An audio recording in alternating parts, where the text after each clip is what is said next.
അതെ, നമ്മളുടെ വിഷമങ്ങൾ, നമ്മൾ അനുഭവിക്കുന്ന വിഷമം, അതേ സെയിം വിഷമത്തിലൂടെ കടന്നു പോകുന്നവരോട് മാത്രമേ നമ്മൾക്ക് പങ്കുവെക്കാൻ പാടുള്ളൂ.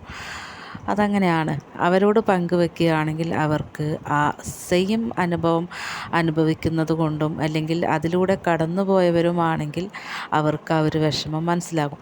അല്ലാതെ മറ്റ് വിഷമങ്ങൾ അനുഭവിക്കുന്നവരോടോ മറ്റുള്ളവരോടോ നമ്മൾ ആ ഒരു വിഷമം പോയിട്ട് പങ്കുവെക്കാൻ പാടില്ല. കാരണം എല്ലാ വിഷമങ്ങളുടെ തീവ്രത ഒന്നല്ല, വ്യത്യസ്തമായ തീവ്രതയാണ് ഓരോ വിഷമങ്ങൾക്കും ഓരോ പ്രയാസങ്ങൾക്കും ഉള്ളത്.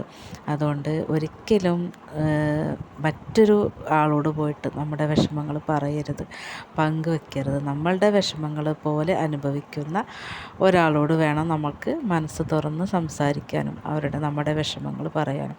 ഒരു പക്ഷേ അവർക്കത് കേൾക്കാനുള്ള താല്പര്യമുണ്ടാകും.